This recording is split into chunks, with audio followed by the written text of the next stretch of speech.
転生。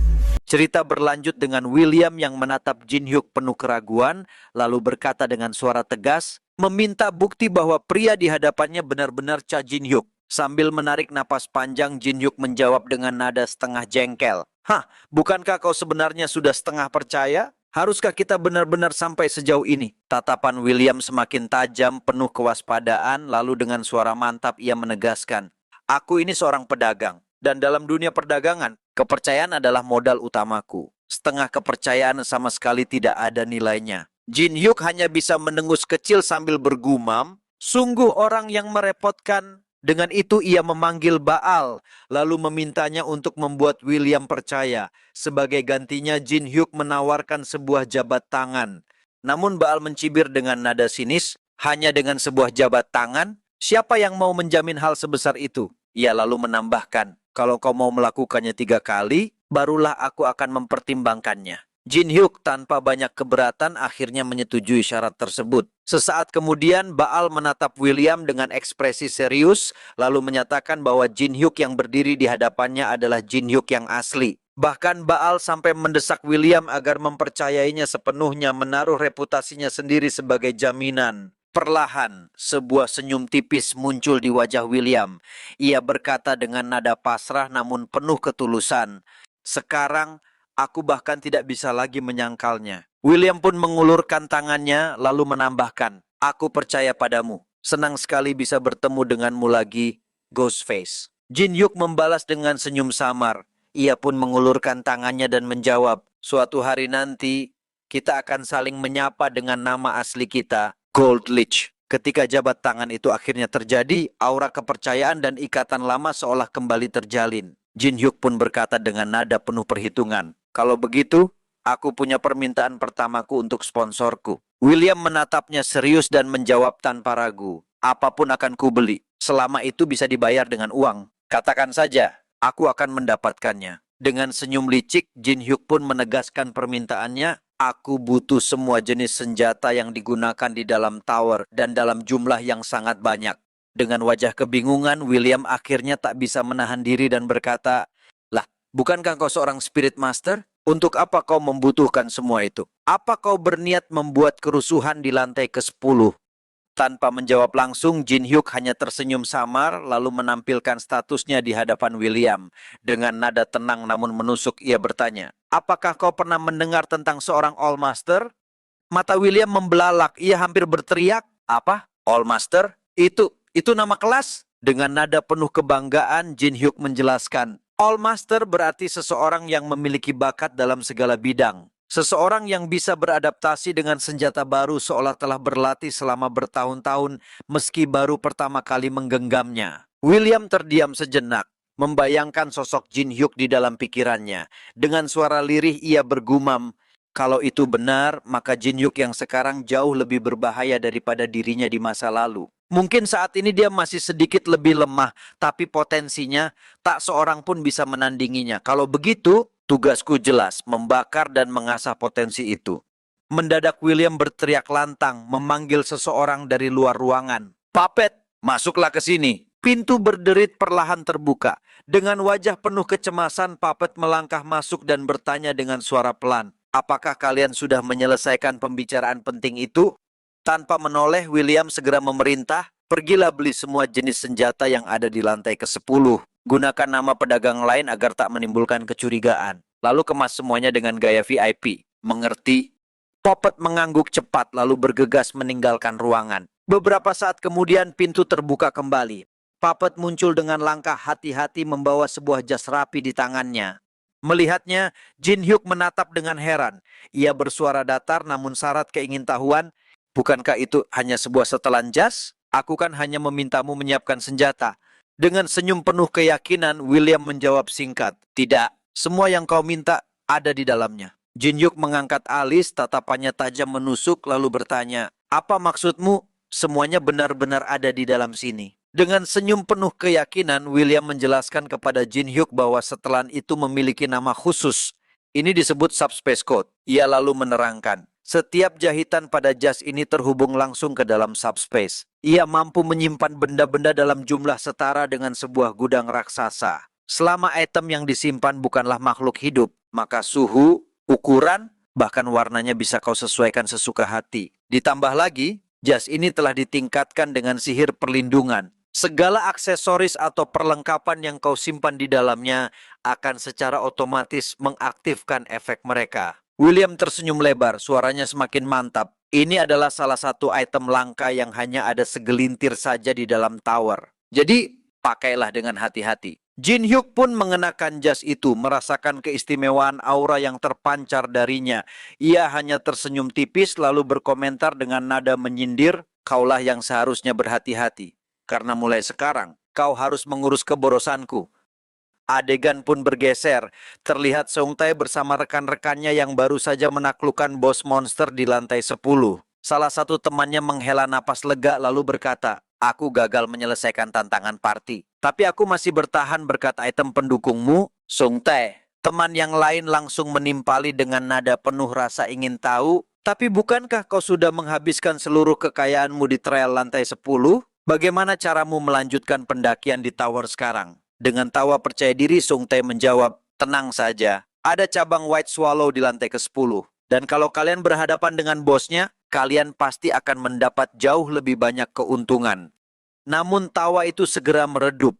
Wajah Song Tae mengeras, suaranya merendah penuh amarah. Dan bocah di lantai pertama itu, yang sekarang mendapat julukan Ghost Face. Ia menggertakkan giginya, matanya menyala dengan kebencian yang membara. Berani sekali dia mengancam dan mempermalukanku. Akan kupastikan dia membayarnya dengan harga yang setimpal. Dengan pekikan lantang, Song Tae mengangkat tangannya dan berteriak, "Sekarang ayo kita pergi. Mulai dari saat ini, kita akan berbaris menuju dendam berdarah." Namun, langkah mereka terhenti seketika. Pandangan mata ketiganya dipenuhi keterkejutan. Di depan mereka, pemandangan yang sama sekali tak mereka bayangkan. Guild White Swallow telah hangus terbakar, tak tersisa selain puing dan abu. Salah satu teman Song Tae menatapnya dengan wajah panik, lalu bertanya, "Anggota guild lainnya sudah melarikan diri ke lantai 30. Bahkan komunikasi dengan kakakmu pun terputus. Song Tae, apa yang akan kita lakukan sekarang?" Teman yang lain menimpali dengan suara penuh putus asa, "Kita berdua sudah kekurangan kemampuan, juga kehabisan uang. Mustahil bisa mendaki lagi sampai ke lantai 30 dengan keadaan seperti ini." Mereka berbalik menatap Song Tae, menunggu jawaban, tapi pemuda itu hanya terdiam membisu. Dengan suara bergetar, salah satu temannya mendesak, "Song Tae, katakan sesuatu. Jangan hanya berdiri di sana dan diam." Yang lain menambahkan dengan nada getir, "Kami mengikutimu karena kami percaya padamu, tapi jujur saja, sejak awal, selain karena kakakmu yang ada di guild besar, kau sebenarnya tidak punya bakat apa-apa." Kemarahan dan frustrasi pun meledak. Teman mereka kembali berteriak, "Hei, apa sebenarnya yang sedang kau lakukan?" Sung Tae menunduk, wajahnya campuran antara tak percaya dan emosi. Dalam hatinya ia menggeram penuh kebencian. "Diamlah, dasar bocah-bocah tak berguna. Bagaimana dengan kalian sendiri? Kalian juga tidak lebih berguna dariku. Tanpa aku, kalian bahkan tidak akan pernah bisa melewati lantai 10. Mata Sung Tae kemudian melirik ke suatu arah. Bibirnya menyeringai tipis, pikirannya penuh perhitungan kejam. Ini adalah peluang yang sempurna untuk membereskan semua kekacauan ini. Tak jauh dari mereka, seekor rubah kecil yang sekarat menyeret tubuhnya, mencoba mendekat sambil memanggil dengan suara lemah. Dengan penuh amarah, Song Tae mengibaskan tangannya dan menghardik, "Jika kau mencari makanan, kami tidak punya apa-apa untukmu. Pergilah." Namun rubah itu justru jatuh tersungkur di hadapannya lalu dengan lemah menjilati sepatu Song Tae. Hal itu membuatnya semakin marah. Dengan teriakan penuh kebencian, ia mengangkat kakinya dan menendang. "Dasar kau anjing kampungan." Tubuh rapuh rubah itu pun terlempar jauh, menghantam tanah dengan keras. Sung Tae mendengus lalu menatapnya dingin. "Kau baru saja membuat kesalahan besar." "Pas sekali, aku butuh sesuatu untuk melepas stres." Ia lalu melangkah maju, menginjak tubuh rubah itu berulang kali. Dengan setiap injakan, amarah dan frustrasinya dilampiaskan, suaranya pecah penuh amukan. Kenapa tidak ada satupun yang berjalan sesuai rencana? Kenapa yang tersisa di sekelilingku hanya anjing sialan ini? Aku sungguh tidak punya keberuntungan." Tiba-tiba, dari kegelapan muncul sebuah titik cahaya. Dalam sekejap, sebuah pedang berkilau menebas deras, memotong kaki Song Tae yang sedang menginjak rubah itu. Jeritan Song Tae menggema. Tubuhnya terhuyung, matanya terbelalak tak percaya. Dalam keadaan terpatung, dari balik kegelapan, langkah tenang terdengar, sosok Jin Hyuk perlahan muncul, matanya bersinar dingin. Dengan suara rendah yang menekan, ia berkata, "Tidakkah sebaiknya engkau berhenti sekarang? Kalau kau terus memaksanya, penyembuhan kakimu akan jauh lebih lama." Sung Tae pun meraung kesakitan, suaranya parau penuh amarah. "Siapa yang berani melakukan ini padaku?" Jin Hyuk berhenti tepat di hadapannya lalu tersenyum samar. Dengan nada sinis ia menjawab, "Aku, maksudmu aku. Hei, rubah yang kau injak itu, akulah calon majikannya." Setelah itu, adegan bergeser memperlihatkan Jin Hyuk beberapa saat sebelum dirinya berhadapan dengan Seung Tae. Ia sedang menapaki jalannya menuju Tower of Transmigration. Tujuan utamanya untuk mendapatkan sesuatu yang amat penting, Spirit Force. Di tengah perjalanan, suara Vulkan terdengar penuh rasa penasaran. "Kenapa kau membutuhkan itu? Bukankah kau sudah menjadi seorang Spirit Master?" Dengan nada tenang, Jin Hyuk menjawab, "Kelas milikku sekarang bisa dibilang seperti sebuah glitch. Itu karena aku mendapatkannya melalui ingatan masa laluku bersamaan dengan statusku sebagai All Master. Namun, aku masih belum memiliki Spirit Force yang seharusnya didapat setelah berlatih dengan benar." Ia lalu menambahkan, "Untuk saat ini, ayo kita beristirahat dengan baik, memanfaatkan uang dari Gold Leech." Namun tiba-tiba muncul sebuah panel. Nine-Tailed Fox merasakan sesuatu. Ia menunjuk ke arah Peak of Evil dan terlihat Nine-Tailed Fox yang seperti mencari sesuatu. Jin Hyuk pun memanggilnya dengan nada serius, "Kitsune, apa sebenarnya yang sedang kau rencanakan?" Namun alih-alih menjawab, Kitsune tiba-tiba menoleh padanya dengan wajah penuh kepanikan. Suaranya lirih, penuh permohonan, "Tolonglah aku. Jin Hyuk, anakku sedang dalam bahaya." Adegan pun kembali beralih. Terlihat scene sebelumnya, Seung Tae dengan kaki yang terpotong oleh pedang Jin Hyuk. Jin Hyuk tersenyum tajam, matanya berkilat penuh kejutan. "Hah, siapa sangka aku akan bertemu dengan anak seekor kitsune di tempat ini." Seketika sebuah panel quest muncul. Quest selamatkan anak Nine-Tailed Fox dengan hadiah item milik rubah. Sung Tae yang masih terguncang akhirnya menyadari kebenarannya. Dengan suara penuh kebencian ia berteriak, "Jadi, kau Ghostface yang memotong kakiku tadi?" Namun Jin Hyuk hanya menatapnya santai, lalu bertanya balik dengan nada dingin, "Apakah kita pernah bertemu sebelumnya?" Pertanyaan itu membuat darah Sung Tae mendidih. Ia meraung keras, Apa kau sengaja memprovokasiku?" Dengan penuh amarah, ia segera memerintahkan kedua temannya, "Serang dia sekarang juga, habisi dia." Namun dalam sekejap mata Jin Hyuk sudah lenyap dari hadapan mereka. Saat mereka kebingungan, sosoknya telah berpindah ke tempat lain, membawa rubah kecil itu dalam pelukannya. Dengan suara rendah tajam namun penuh ancaman, Jin Hyuk berkata, "Apa kalian tahu makhluk apa yang tadi kalian injak? Itu mungkin saja adalah keberuntungan terakhir dalam hidup kalian." Tubuh Sung Tae bergetar hebat, wajahnya dipenuhi kebencian. Dengan suara parau ia berteriak, "Aku tidak peduli dengan semua omong kosong itu. Aku akan memotong kakimu dengan cara yang sama seperti kau melakukannya padaku." Namun Jin Hyuk justru menoleh tenang pada Kitsune dan bertanya, "Lalu, apa yang sebaiknya kita lakukan pada orang-orang ini?" Tatapan Kitsune mengeras, penuh dendam. Dengan suara dingin ia menjawab, "Bunuh mereka semua." Sung Tae yang masih diliputi amarah segera memerintahkan dua temannya, "Cepat, kepung dia! Jangan biarkan dia kabur." Namun Jin Hyuk hanya tersenyum samar. Ia meraih sesuatu lalu melemparkannya ke arah mereka sambil berkata, "Ini, bawalah kembali item yang kalian lupakan." Mata Sung Tae terbelalak. Yang dilempar Jin Hyuk ternyata adalah kakinya sendiri. Kini sudah dilapisi aura gelap yang berdenyut menakutkan. Dengan suara penuh keangkuhan, Jin Hyuk mengucapkan mantranya, "Corpse Explosion." Sekejap kemudian ledakan dahsyat mengguncang tempat itu. Api gelap menyambar liar, melahap Sung Tae dan kedua temannya hingga tak bersisa. Lalu Jin Hyuk bertanya pada rubah kecil itu, "Hei, apakah kau anak dari Kitsune?" Rubah kecil itu mengangguk dengan ekspresi bahagia, matanya berbinar penuh rasa lega. Waktu pun berlalu.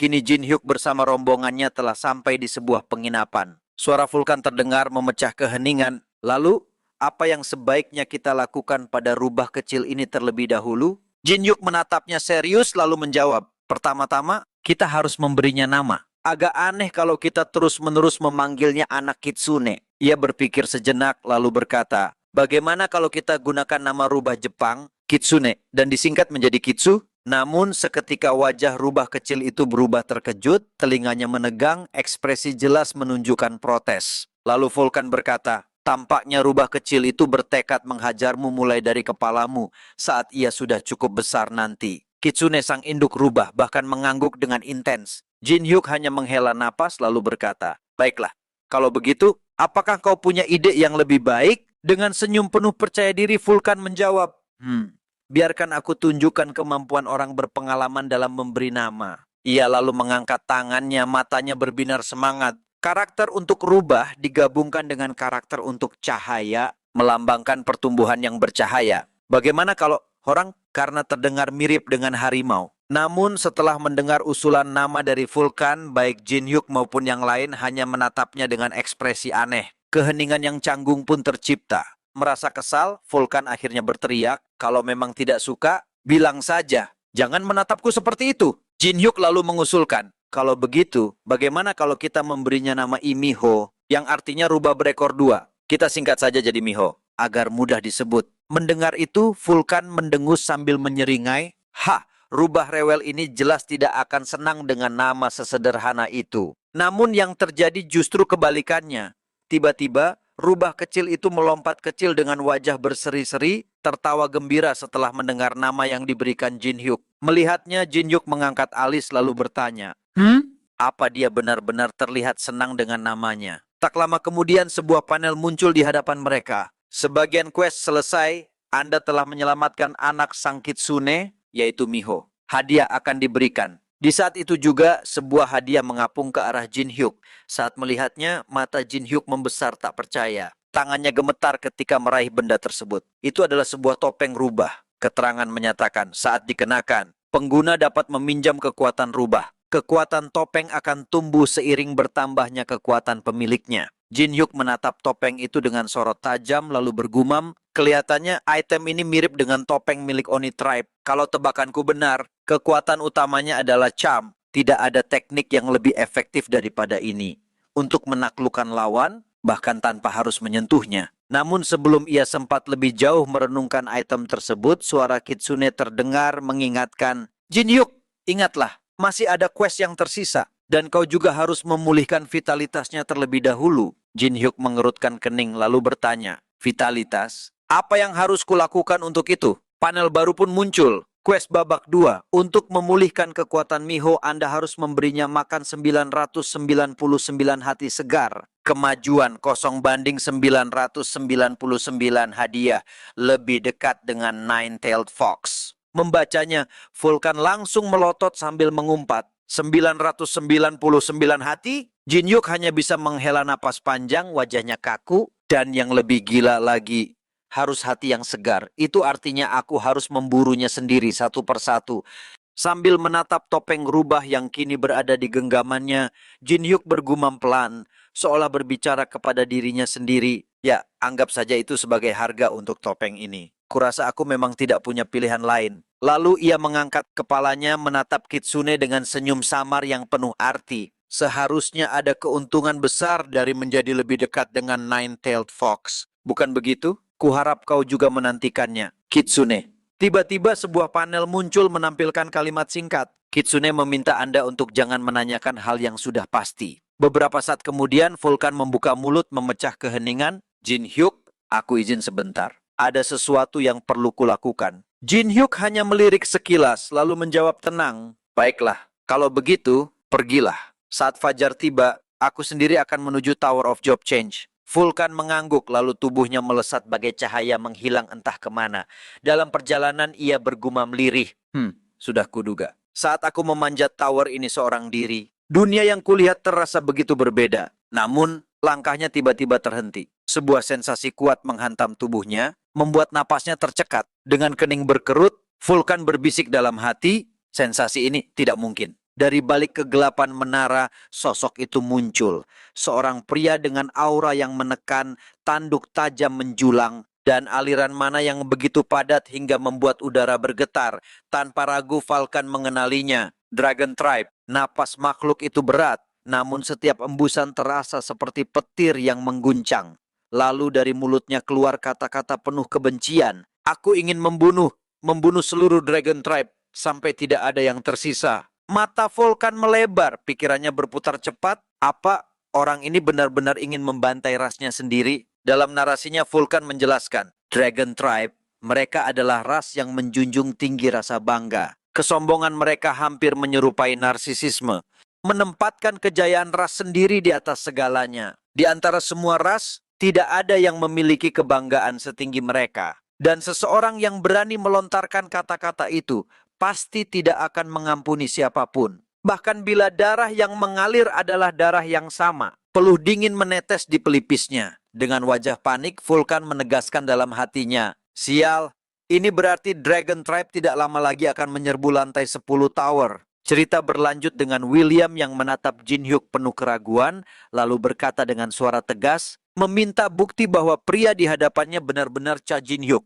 Sambil menarik napas panjang, Jin Hyuk menjawab dengan nada setengah jengkel. Hah, bukankah kau sebenarnya sudah setengah percaya? Haruskah kita benar-benar sampai sejauh ini? Tatapan William semakin tajam, penuh kewaspadaan, lalu dengan suara mantap ia menegaskan, aku ini seorang pedagang, dan dalam dunia perdagangan, kepercayaan adalah modal utamaku. Setengah kepercayaan sama sekali tidak ada nilainya. Jin Hyuk hanya bisa mendengus kecil sambil bergumam, sungguh orang yang merepotkan. Dengan itu ia memanggil Baal, lalu memintanya untuk membuat William percaya. Sebagai gantinya Jin Hyuk menawarkan sebuah jabat tangan. Namun Baal mencibir dengan nada sinis, hanya dengan sebuah jabat tangan, siapa yang mau menjamin hal sebesar itu? Ia lalu menambahkan, kalau kau mau melakukannya 3 kali, barulah aku akan mempertimbangkannya. Jin Hyuk tanpa banyak keberatan akhirnya menyetujui syarat tersebut. Sesaat kemudian Baal menatap William dengan ekspresi serius, lalu menyatakan bahwa Jin Hyuk yang berdiri di hadapannya adalah Jin Hyuk yang asli. Bahkan Baal sampai mendesak William agar mempercayainya sepenuhnya, menaruh reputasinya sendiri sebagai jaminan. Perlahan, sebuah senyum tipis muncul di wajah William. Ia berkata dengan nada pasrah namun penuh ketulusan, sekarang aku bahkan tidak bisa lagi menyangkalnya. William pun mengulurkan tangannya lalu menambahkan, aku percaya padamu. Senang sekali bisa bertemu denganmu lagi, Ghostface. Jin Hyuk membalas dengan senyum samar. Ia pun mengulurkan tangannya dan menjawab, suatu hari nanti kita akan saling menyapa dengan nama asli kita, Gold Leech. Ketika jabat tangan itu akhirnya terjadi, aura kepercayaan dan ikatan lama seolah kembali terjalin. Jin Hyuk pun berkata dengan nada penuh perhitungan, kalau begitu, aku punya permintaan pertamaku untuk sponsorku. William menatapnya serius dan menjawab tanpa ragu, apapun akan kubeli, selama itu bisa dibayar dengan uang. Katakan saja, aku akan mendapatkannya. Dengan senyum licik, Jin Hyuk pun menegaskan permintaannya, aku butuh semua jenis senjata yang digunakan di dalam tower dan dalam jumlah yang sangat banyak. Dengan wajah kebingungan, William akhirnya tak bisa menahan diri dan berkata, lah, bukankah kau seorang spirit master? Untuk apa kau membutuhkan semua itu? Apa kau berniat membuat kerusuhan di lantai ke-10? Tanpa menjawab langsung, Jin Hyuk hanya tersenyum samar lalu menampilkan statusnya di hadapan William.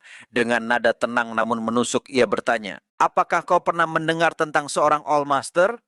Mata William membelalak, ia hampir berteriak, apa? All Master? Itu nama kelas? Dengan nada penuh kebanggaan, Jin Hyuk menjelaskan, All Master berarti seseorang yang memiliki bakat dalam segala bidang. Seseorang yang bisa beradaptasi dengan senjata baru seolah telah berlatih selama bertahun-tahun meski baru pertama kali menggenggamnya. William terdiam sejenak, membayangkan sosok Jin Hyuk di dalam pikirannya. Dengan suara lirih ia bergumam, kalau itu benar, maka Jin Hyuk yang sekarang jauh lebih berbahaya daripada dirinya di masa lalu. Mungkin saat ini dia masih sedikit lebih lemah, tapi potensinya tak seorang pun bisa menandinginya. Kalau begitu, tugasku jelas, membakar dan mengasah potensi itu. Mendadak William berteriak lantang, memanggil seseorang dari luar ruangan. Puppet, masuklah ke sini. Pintu berderit perlahan terbuka. Dengan wajah penuh kecemasan, Puppet melangkah masuk dan bertanya dengan suara pelan. Apakah kalian sudah menyelesaikan pembicaraan penting itu? Tanpa menoleh, William segera memerintah, pergilah beli semua jenis senjata yang ada di lantai ke-10. Gunakan nama pedagang lain agar tak menimbulkan kecurigaan. Lalu kemas semuanya dengan gaya VIP. Mengerti?